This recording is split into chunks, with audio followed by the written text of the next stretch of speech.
Welcome to Sorry if I Spit When I Speak. We are back. The whole team is back again. I'm talking about, of course, Dr. Hodgie the Electric Ismoji and John Sheeran. The John Sheeran. The John Sheeran. John, how have you been? Where have you been? Oh man, did we miss you, John? I mean, we were trying to talk about football, and you have no idea where the conversations went without you. Yeah, it was me against Hodgie, and it was just a big mess. It was rough. It's the off season. I think it's a perfect time for you guys to not talk about football on a football show, to see what happens, because we do this for like 8 months of the year. So this is the time to workshop some of the stuff that makes the show what it is, which is just two puppets blabbing on about nonsense. Yeah. That's actually what I said in the board meeting. 2 puppets and an honorary puppet. So welcome back. Yeah. Mm-hmm. Yeah. So, guys, we have a lot to talk about today. First of all, the New England Patriots spied on the Cincinnati Bengals while they were playing the Cleveland Browns. And the Bengals leaves us with the question, why? Yeah. Well, I mean, here's the thing. They've been caught 3 times cheating, right? And punished. And a lot of people don't realize they've been caught 3 times. They obviously are constantly looking for that edge any way possible. That's what makes them great. Yeah. And it's also what makes them kind of hated. They're always trying to beat you, and they'll do whatever it takes. And this is just one example. It doesn't matter who they're facing.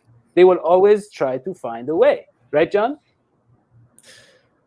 So what was it? 2007 Spygate, 2014, 15 Deflategate, and now we have, I don't even know what you want to call this, Filmgate, I guess? Bengals Gate. Yeah, Bengals Gate. We're that special.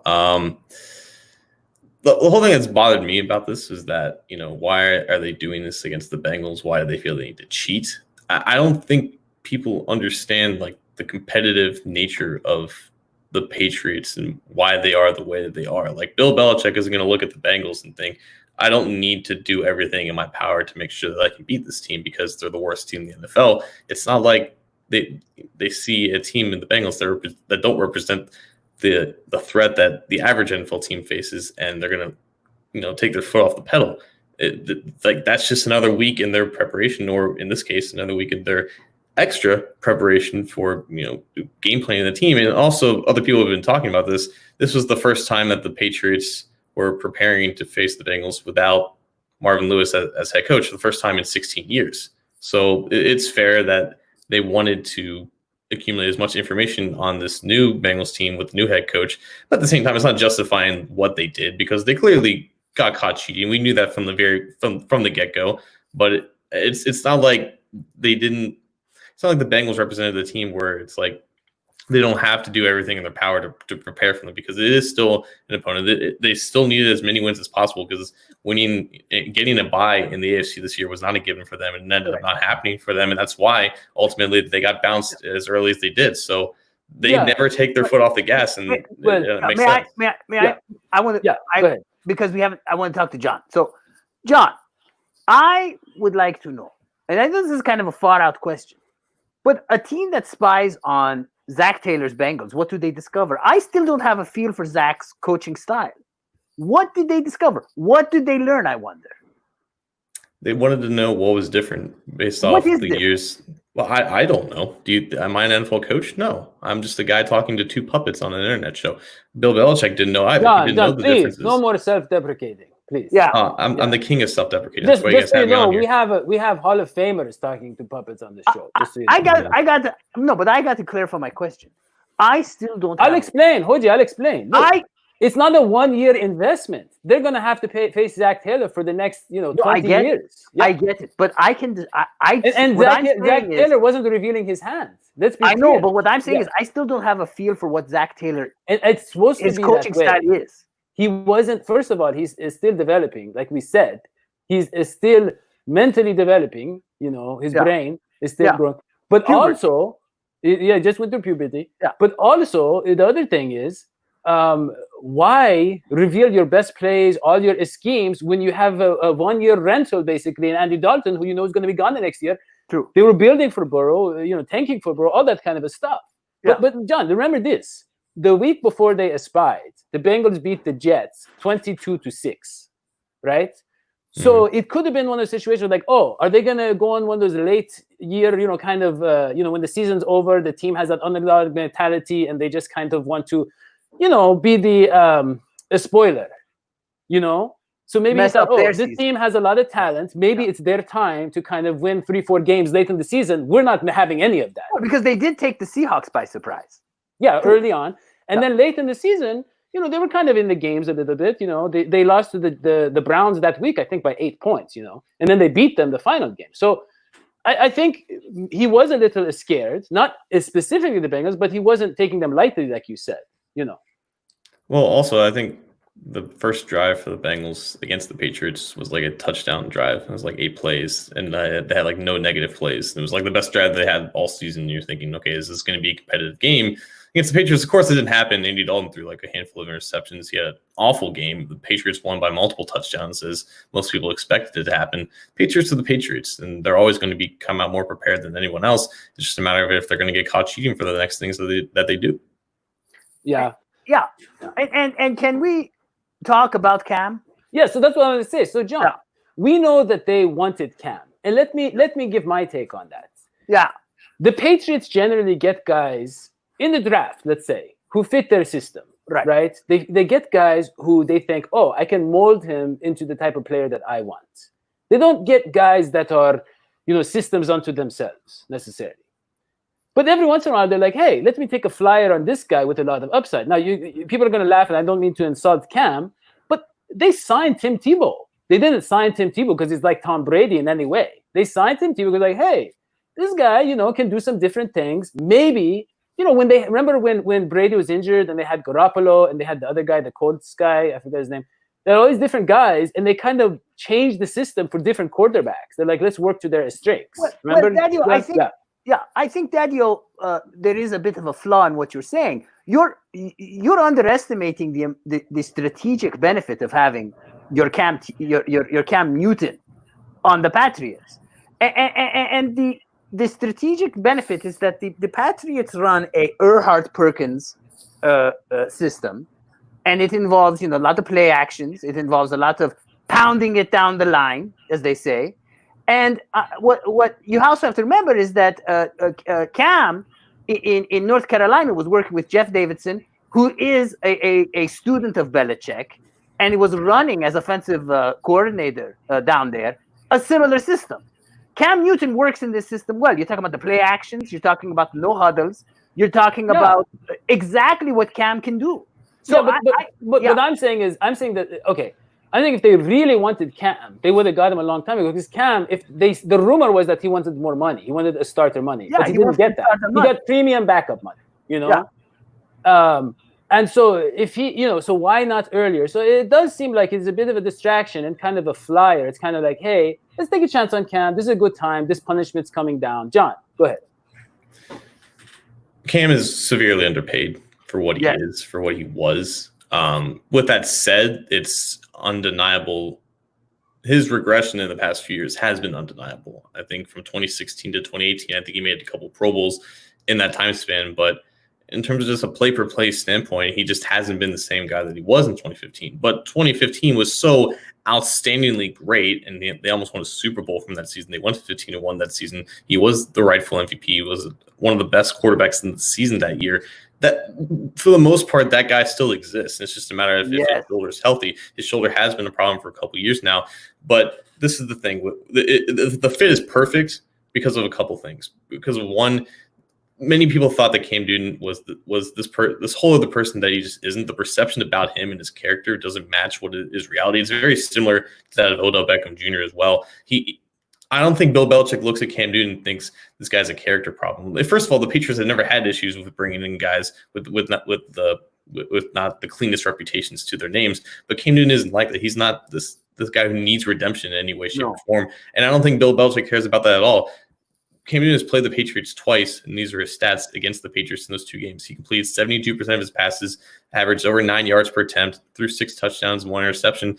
And I think Cam Newton won both those games and led 2 game-winning drives. He also had 106 yards and a touchdown on the ground on 15 runs. He is a dynamic player that I know for a fact that everybody should know that Bill Belichick was salivating over getting into into his hands. People remember that, just because they had Tom Brady for however many years, that was the type of offense that they wanted to run. But Bill Belichick grew up learning about the option system at Navy, and that works perfectly to a guy with the strengths of Cam Newton. Now, I don't think he's going to go right into a bunch of option plays and read option and try to get Cam to the outside, which is what we're seeing in Baltimore with Lamar Jackson. That's just not really what he is now. He's not the athlete that he was when he first exploded into the league, but you could see a lot of more inverted rear type option runs where he gets more downhill earlier. Anything that Cam Newton can do at this point, the Patriots will maximize that, whether it's with his legs, whether with his arm. But he is more of a passer that can fit in the type of system that Brady has thrived on for the past 5 years or so, when his arm has started to decline as well. It's just a matter of if the arm is healthy enough, because the player that Cam Newton is now, as long as he's healthy, is a player that will thrive in any offense that McDaniels and Belichick will develop. Right. And I'm going to add on to that, and that is a bit of a pushback on the narrative that Cam is as bad as he's seen in the past few years, and that's because have you ever, John? Have you ever, Dadio? Have you guys ever just been exhausted? Because I know I have. Like when we do this show, Dadio sometimes comes over to my house and I'm sleeping, and he throws like a glass bottle at my head while I'm asleep and says, "Come on, let's do the show," And that's the way Cam Newton was treated on the Panthers. He was not protected. He was asked to run excessively. He was asked to put his body on the line way more than other quarterbacks, may I say white quarterbacks, would be asked to do. He was asked to do things that others weren't asked. And you know what? The refs didn't protect him the way they protected other refs. And I've seen a lot on this. That is all true. And let's be clear about one thing. Cam Newton, like you said, is a good fit for the Patriots because the Patriots have never had to, they've always had their defense to rely on in the playoffs. If you look at their playoff performances, they're defensive games. And Bill Belichick is going to win those games. And if you have a guy like Cam Newton, Cam Newton early in his career was throwing 4,000 yards. I don't think he ever hit it after his first year, No.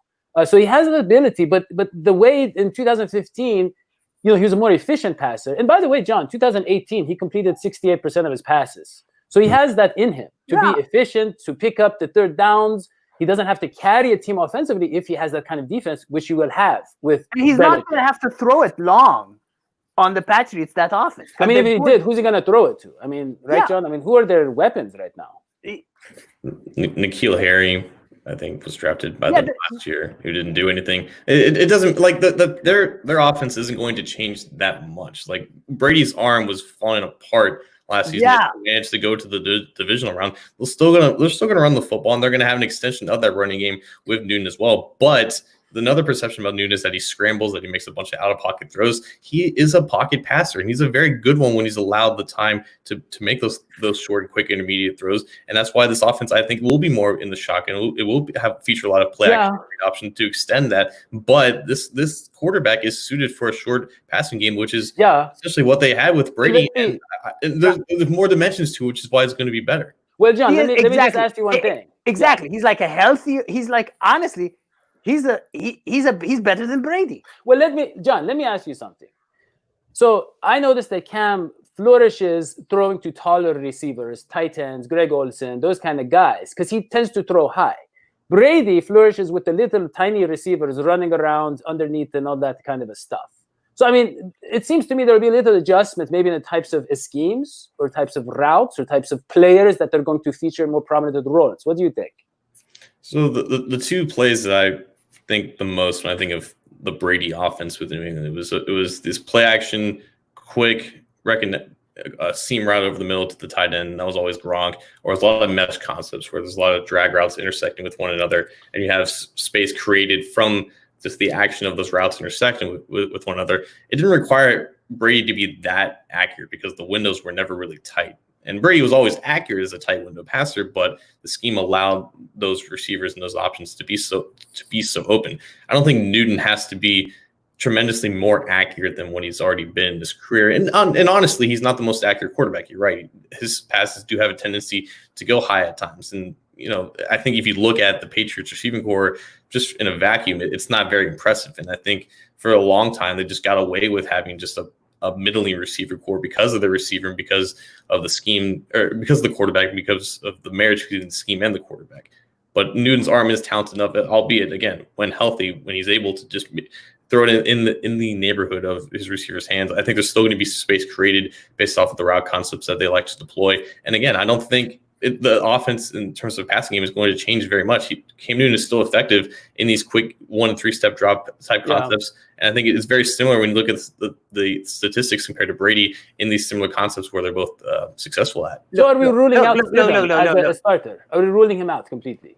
Who? Ruling out who? Stidham, the yes. guy. Yeah. Why? Why would you start Jarrett Stidham? Yeah, I mean, if you're just buying Dadio? what they were saying, the rhetoric around, like they actually, if they really believed in him the way they said they were. I'm sure the Jaguars believed in Nick Foles last year. It doesn't mean they were right. That was unnecessary. Look, I mean, let me ask you guys a question. Cam Newton's 2016 year is famous for being bad. And yet, who was his top receiver in 2016? It was Kelvin Benjamin. Where's Kelvin Benjamin today? He's not even in the NFL.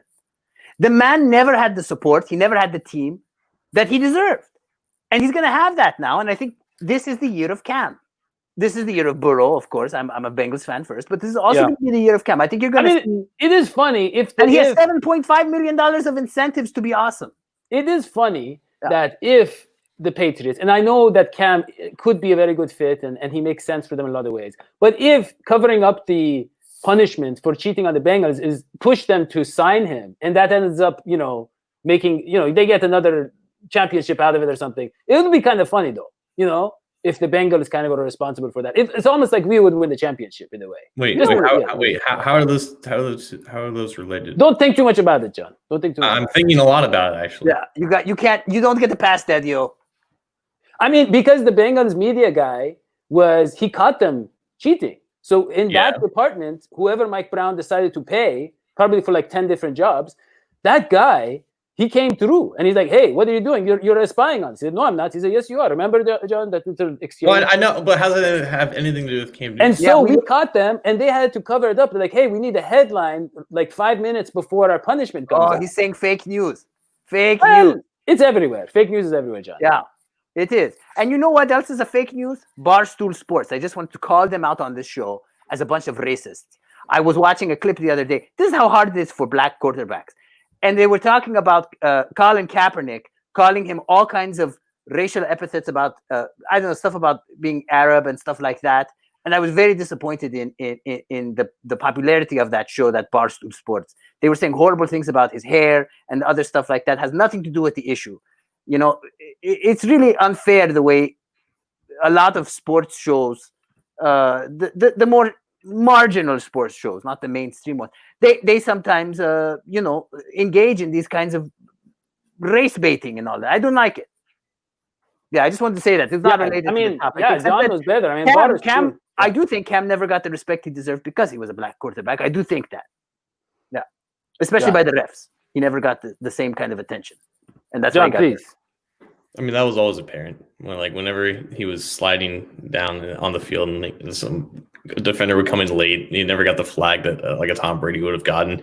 I think because his reputation as a runner, refs treated him more as just the average running back or ball carrier in general. He didn't get the protection that some quarterbacks do. And I know people don't like that. They don't like how quarterbacks kind of get that favorable treatment from the refs. But I mean, it's a double standard at that point. And now when he's with the Patriots, I wonder how differently he is going to get treated. But also, this is, again, a former MVP quarterback who's still very talented, who's still, I think, a definite upgrade over what they had in the past 2 years with Tom Brady. He's on a one-year deal, and if he plays with the ferocity of a guy in a contract year in a system around talent that's deserving of his talent, I think the Patriots are just going to Patriot, and this is just what we should have expected. Yeah, John. Yeah, you told you have something. Small, but you go first. I was just going to say, speaking of talent that doesn't get the recognition it deserves, this show has really been growing. And you need people to subscribe and join the channel. You can join the channel. and you can be patronizing toward us. I know Hodgie says I shouldn't say, patronize us. We are patronizing. And put comments in the comments. Good comments. Do all those things. I just wanted to say we are lining up patrons, as you call them, left and right. So we now have, I don't even know how many, 6 patrons. Most recently, we have Nick Marks, who is in the Carlos Dunlap tier, $10 a month. We have Jeremy Conley, Bengals captain. We have Bit Itch. Am I saying that? Bit Itch, I think. He $20 a month, the AJ Green tier. Wow. Derek Davis, Tanner Guerin, who's been a long-time supporter of the show, and Brian Taylor. 6 wonderful, beautiful patrons. And you can join those same tiers, but with a 1-cent discount if you join the channel. So you want, the Carlos Dunlap tier is $9.99 instead of $10 and so forth. So you get big discounts. That's so generous. It's because I couldn't change those settings. Yeah, it was automatically those kind of settings. Yeah. Well, I wanted to comment. You should definitely subscribe. You should definitely put comments on at the bottom. Support the station. But I wanted to comment that how much this is really the year of the quarterback, Dadio. I mean, it's crazy. The amount of switching, the amount of new positions. You got Tom Brady on the Bucks. You got Nick Foles on the Bears. Wow. Excited to see that. You got Burrow, the big news. Everybody's all eyes on Burrow. Now, let's just hope this season happens. Let's just hope this coronavirus lets us actually have some games. Yeah, John, can you do anything about that? We'll get back. How far are you on the vaccine? How far are you on the vaccine, John? I was actually going to call the governor of Corona actually tomorrow, so I'll give you an update then. Okay. Yeah. Okay. That's I'll great. on the show. Yeah, I'm so great. He said that live on the air. Yeah, go ahead. But really, it's an exciting year for the QB position this year. I don't know if you guys agree. Oh, I think it is. I mean, we talk about Burrow a lot. But if all the news coming out about how Burrow is prepared, they say he knows too much. The coaches are saying that's scary. That's frightening, actually. I don't want to know too much. What does that mean? What's that, John? If he knows too much, like what? How too much does he know? What exactly does he know too much of? Yeah, what does that mean?